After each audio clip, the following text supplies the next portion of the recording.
क्या आप मानते हैं कि पुलिस अपना काम नहीं करती, कानून की हिफाजत ठीक तरीके से नहीं करती? ये बात कहनी क्या जायज़ है? देखिए, अल्टीमेटली हमारे काम का मूल्यांकन जो है वो जनता को करना होता है। जी। मुझे भी अब लगभग 17 साल हो गए हैं पुलिस में। जी। और देखता हूँ जगह जगह पब्लिक में बहुत ज़्यादा गुस्सा है, बहुत ज़्यादा नाराज़गी है, बहुत ज़्यादा डिसअपॉइंटमेंट है पुलिस की वर्किंग के बारे में। तो कोई भी पुलिस अफसर अपने सीने पे हाथ रख के ईमानदारी से ये नहीं कह सकता कि हमारे देश की पुलिस सही काम कर रही है। जी। बड़ी मुश्किलों में काम कर रही है, ये तो हम कह सकते हैं। क्या मुश्किलें हैं? अब तमाम तरीके की मुश्किलें हैं, right from the recruitment stage till जो हमारी प्रोफेशनल ट्रेनिंग है और फिर जो हमारी फील्ड में जो वर्किंग कंडीशंस हैं, हर स्टेज पर मैं हमें समझता उदाहरण हूं, दीजिए, वर्किंग कंडीशंस कैसी हैं देखिए, फील्ड पर? आज भी हमारे देश में जो लगभग 15-20 हज़ार थाने चौकियां हैं, उनमें से कई थाने चौकी टेम्परेरी बिल्डिंग्स में, शेड्स में, टेंट्स में काम कर रहे हैं। जिन कर्मचारियों को पब्लिक को अटेंड करना है, उनके अपने बैठने तक के लिए हमारे पास अगर ढंग की जगह नहीं है, तो मैं समझता हूं फिर उनसे हम ये उम्मीद करें कि वो पूरी शिद्दत के साथ, पूरी मेहनत के साथ, पूरी लगन के साथ काम करें। I don't think it's realistic. तो और क्या क्या दिक्कतें हैं? मतलब एक थाने में क्या क्या दिक्कतें होती हैं? थाना इज एक्सपेक्टेड टू वर्क 24/7। कभी कभी सुबह सुबह किसी मर्डर की सूचना आ जाएगी, कभी कभी देर रात कहीं पे किसी तनाव की सूचना आ जाएगी, कोई भी एक्सीडेंट की लेकिन ये तो पुलिस का काम है इन सब चीजों नहीं, से ये हमारा झेलना। तो उस काम को अंजाम देने के लिए जो लेवल ऑफ रिसोर्सेज हमारे तो समाज में रिसोर्सेज किस किस्म के, मतलब क्या चीजें नहीं हैं ऑफ पुलिस एवरी के पास? काइंड। गाड़ियां कम हैं, सबसे बड़ी दिक्कत मैन पावर बहुत कम है। उसके अलावा वेपन्स हैं, हथियार, आर्म्स, एम्यूनिशन, गाड़ी के लिए तेल और स्टेशनरी।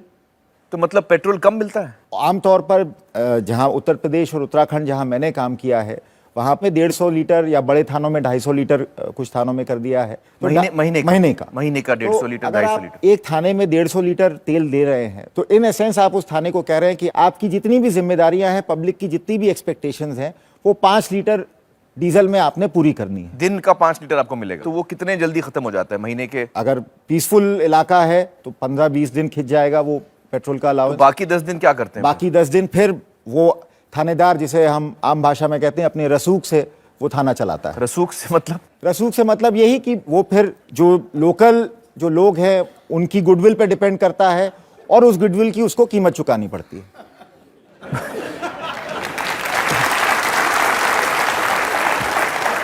मतलब वो जुगाड़ करता है फिर कुछ? तो जुगाड़ इज अनदर वर्ड। बिल्कुल। टेलीफोन्स हैं जी। टेलीफोन कई थानों में अभी भी हम ठीक से टेलीफोन की सुविधा नहीं दे पाते। मैं तकलीफ में हूं और मैं थाने में फोन करूंगा तो वहां शायद फोन नहीं लगे। अच्छा, और बिजली? वो भी मैं बता रहा हूं। जनरली पुलिस विभाग itself is one of the defaulters of बिजली विभाग। नहीं जी, आप इस चीज को चेक कर लीजिएगा। कई जगह जब मतलब पुलिस स्टेशन बिजली का बिल नहीं भर पाता? हाँ, बिजली का बिल नहीं भर पाता। मैं हरिद्वार में, देहरादून में एसएसपी था, कई जगह ये दिक्कत फेस की। बिजली विभाग वालों ने हमको फिर नोटिस दिया, फिर मैंने वहाँ उनसे बात करके रिक्वेस्ट किया कि साहब हम कोशिश कर रहे हैं, कुछ दिन की हमको मोहलत दे दीजिए। तो ये जब हमारा हाल है तो आप समझ सकते हैं किस तरह से हम पब्लिक की कंप्लेंट्स पे रिस्पॉन्ड करेंगे। तो मुझे बताइए कि एक पुलिस स्टेशन को कितना बजट मिलता है कि भैया पब्लिक की जो शिकायतें आएंगी उसके बारे में आपको काम करना है, तो कितना बजट मिलता है एक पुलिस स्टेशन? किसी भी अच्छे ऑर्गेनाइजेशन में एक कंटिजेंसीज का कॉन्सेप्ट होता है। या अगर ये पैसा खत्म हो जाए तो और है? हाँ, वो और आप है, काम मत रुकिए। लेकिन अनफॉर्चुनेटली पुलिस विभाग में कुछ स्टेट्स को छोड़ के हमारे पास ये कंटिजेंसी का भी पैसा थानों में अवेलेबल नहीं रहता। तो पैसा खत्म हो जाता है? तो पैसा होता ही नहीं है, पैसा होता ही नहीं है। तो अब जैसे फॉर इंस्टेंस मान लीजिए कहीं एक्सीडेंट हो गया जी, और वहां पे कई सारे लोग घायल पड़े हैं या डेड बॉडीज हैं जी, उनको जाके लेके आना है, उनके लिए ट्रांसपोर्टेशन की व्यवस्था करनी है, तो उस सब इंतजाम के लिए भी कई बार हम पैसे नहीं होते हमारे पास। और फिर हम या गुडविल पर या जो लोकल लोग हैं उनको मतलब डरा धमका कर, पर्सुएड कर कर हम उनसे मदद लेने की कोशिश करते हैं अपनी बेसिक जिम्मेदारियों को पूरा करने के लिए। मैं एक्चुअली एक छोटी सी कहानी यहाँ बताना चाहूँगा। मैं एक फिल्म मैंने की थी सरफरोश। रिसर्च के दौरान एक कांस्टेबल से मैं मिला तो उसने मुझे बताया कि यार हमको जब डेड बॉडी मिलती है तो बड़ा लॉस हो जाता है जी। तो मैंने कहा लॉस मतलब क्या? तो उसने समझाया कि जब डेड बॉडी मिलती है, कभी पानी में होती है, तो हम पहले मछुआरों को पैसा देते हैं कि वो डेड बॉडी निकाले और फिर हम उसको ले जाते हैं हॉस्पिटल। वहाँ जो पोस्टमार्टम होता है उसके लिए हम दारू देते हैं या पैसा देते हैं, वरना वो करता नहीं पोस्टमार्टम। फिर हम अगर वो अनक्लेम्ड बॉडी है, कोई उसको लेने नहीं आया बॉडी को, तो उसके लिए हम फिर उसका जो लास्ट राइट्स हैं, क्रियाक्रम करना है, दफनाना है, जो भी है, उसके हम पैसे देते हैं। तो मैंने कहा तो आप जो पैसे देते हैं फिर आपको पुलिस स्टेशन से मिलते होंगे। तो उन्होंने कहा नहीं नहीं नहीं नहीं, बड़ा साहब बोलता है तुमको बॉडी मिली, तुम उसका पैसा भरो। मैं बिल्कुल मैं सही बता रहा हूँ। दूसरा उदाहरण मेरे सामने ये आया कि उसने बोला कि भाई जब हम किसी आरोपी को हम कोर्ट ले जाते हैं तो बस में ले जा रहे हैं, वो बस के पैसे नहीं होते हमारे पास, बिल्कुल तो हम उसको बोलते हैं तुम पैसे दो। जी। अगर वो पहली दफा आरोपी है तो वो दे देता है, अगर वो सीजनड है, थोड़ा मतलब अनुभवी है, तो बोलता है मैं नहीं दूंगा, तुम दो।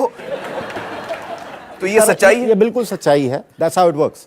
तो जो राज्य सरकारें हैं उनको भी पता होगा कि भैया हमारे पुलिस स्टेशन कैसे चलते हैं, कैसे नहीं चलते हैं, तो वो फिर ये सारी सुविधाएं देते क्यों नहीं पुलिस स्टेशन को, ताकि पब्लिक का काम ठीक से हो। पुराने ज़माने में राजा महाराजा जो हैं शिकारी कुत्ते पालते थे। अंग्रेज़ों ने भी अपने राज में जो पुलिस की जो कल्पना की, वो इसी तरह से की कि पुलिस जो है वो ब्रिटिश राज का शिकारी कुत्ता बन के काम करेगी। और कुछ हद तक वो टेंडेंसी जो है इंडिपेंडेंट इंडिया में भी आई है।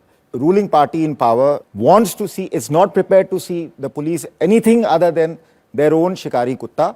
शिकारी कुत्ते को भूखा रखो, उसको उसी तरह से पालो, ताकि जब आप कहें, जब आप चाहें, आपके इशारे पर वो आम जनता पर या आपके विरोधियों पर टूट पड़े। ये मेंटालिटी है पुलिस के प्रति रूलिंग एस्टैब्लिशमेंट की। जब तक पुलिस की वर्किंग की दिक्कतों का असली चेहरा पब्लिक के सामने नहीं आएगा, जब प्रॉब्लम ही नहीं समझ पाएंगे तो सोल्यूशन कैसे समझेंगे। अभिनव जी, ये तो बहुत ही गंभीर बात है। चलिए, बहुत बहुत शुक्रिया हमसे बातचीत करने का Abhinav ji. Thank you so much. Thank you. आइए दोस्तों, मिलते हैं हम अपने अगले मेहमान से। श्री प्रकाश सिंह भारतीय पुलिस सेवा यानी आईपीएस के एक जाने पहचाने और सम्मानित रिटायर्ड अफसर। उत्तर प्रदेश के सर्वोच्च पुलिस पद डायरेक्टर जनरल ऑफ पुलिस एवं बीएसएफ के डायरेक्टर जनरल समेत कई वरिष्ठ पदों पर अपनी सेवाएं दे चुके हैं। लोक सेवा में अपने विशिष्ट योगदान के लिए पद्मश्री समेत कई पुरस्कारों से सम्मानित। देश की पुलिस को सुधारने की जरूरत की लड़ाई में एक अग्रणी सैनिक। प्रकाश सिंह जी, बहुत बहुत शुक्रिया हमारे साथ जुड़ने का। सबसे पहले तो मुझे ये बताइए कि पुलिस के साथ सबसे बड़ी समस्या क्या है? मैं ये कहूँगा कि इस देश की जो पुलिस है वो रूलर्स पुलिस है, शासक वर्ग के लिए ये पुलिस काम करती है, ये जनता के लिए नहीं है, पीपुल्स पुलिस नहीं है। तो पुलिस जब काम करती है तो उसके जहन में हमेशा पहले ये बात आती है कि हम कोई ऐसा काम न करें कि जिससे सत्ता में जो लोग बैठे हैं वो हमसे नाराज़ हो जाएं। तो इसकी जो अकाउंटेबिलिटी है टू द रूलर्स, और जबकि अकाउंटेबिलिटी होनी चाहिए टू द पीपल। और चूंकि ये कमज़ोरी है पुलिस में, उसका क्या परिणाम होता है? हाँ। जो कमज़ोर वर्ग के लोग हैं, अभी आपने दिखाया औरतों पे, बच्चों पे, जो गरीब तबके हैं या जनजातियों पे, ट्राइबल्स पे, पुलिस उनके खिलाफ ज़रूरत से ज़्यादा बल प्रयोग करती है। सर, मुझे बताइए कि जो लोग सत्ता में होते हैं, सत्ताधारी होते हैं, वो किस तरह से कंट्रोल करते हैं पुलिस को, कैसे कंट्रोल करते हैं? अनेकों तरह से आप इसे देख सकते हैं। पोस्टिंग्स में, ट्रांसफर्स में, प्रमोशंस में, किसी आदमी को गिरफ्तार किया जाए न किया जाए, किसके खिलाफ चार्जशीट लगाओ न लगाओ, केस को रफा दफा कर दो। तो जब आप सत्ता में बैठ गए तो हम आपके गलत काम में हम भी भागीदार हो जाते हैं। हमें बजाय इसके कि आपको हथकड़ी पहनाएं, हमें आपको सैल्यूट करना पड़ता है। आज वफादारी का कॉन्सेप्ट ये हो गया है कि आप हमारे प्रति वफादार हों, हम चाहे सही काम करें या गलत काम करें, ये वफादारी की नई परिभाषा हो गई है। तो अगर आप हमारे प्रति वफादार हैं, फिर आप कितने भी बेईमान हों, आपको हम अच्छी पोस्टिंग दे देंगे जी। तो इसका डाउन द लाइन डिसिप्लिन पे, मोराल पे असर पड़ता है, बहुत बुरा असर पड़ता है। तो हर रैंक पे लोगों ने अपने अपने राजनीतिक हस्तियों से कहीं ना कहीं लिंक जोड़ रखा है। और जैसे हमारा एक अधिकारी है, मैं सब इंस्पेक्टर हूँ, ये पुलिस अधीक्षक हो, तो ये साहब कुछ कहते रहें, अगर हमको नहीं सूट करता तो हम उसको नहीं फॉलो करेंगे, हम एमएलए साहब के पास चले गए। और अगर ऊपर के अफसर की बात नीचे वाला नहीं मानता है तो फिर वो ऑर्गेनाइजेशन तो अंदर से एकदम खोखला हो जाता है। और पुलिस आज की तारीख में खोखला हो गई है। पुलिस तो ऐसा है, एक आम की गुठली की तरह है जिसका सारा गूदा भी चूस लिया है, रस भी निचोड़ लिया है, बस केवल गुठली बच गई है। पॉलिटिशियंस में, क्रिमिनल्स में, पुलिस में, ब्यूरोक्रेसी में, ये सब का एक नेक्सस बन गया है। मैंने उत्तर प्रदेश में एक 10 भ्रष्टतम आईएएस अधिकारी और 10 भ्रष्टतम आईपीएस अधिकारियों की एक लिस्ट बनाई और उसकी लिस्ट मैंने सरकार को भेजी और मैंने कहा कि अगर आप इस पे आप जांच करें तो मैं सपोर्टिंग एविडेंस देने को तैयार हूं। तो क्या कहा? कोई जवाब नहीं आया, वो तो तकिए के नीचे दबा के सो गए। और बल्कि एक अधिकारी ने फिर मुझसे मजाक में ये कहा कि सिंह साहब आपकी लिस्ट का सरकार को बड़ा फायदा हुआ। मैंने कहा क्या मतलब? उनको तो ऐसे लोगों की जरूरत है। तो आपने लिस्ट आपने थमा दी। छांट दी।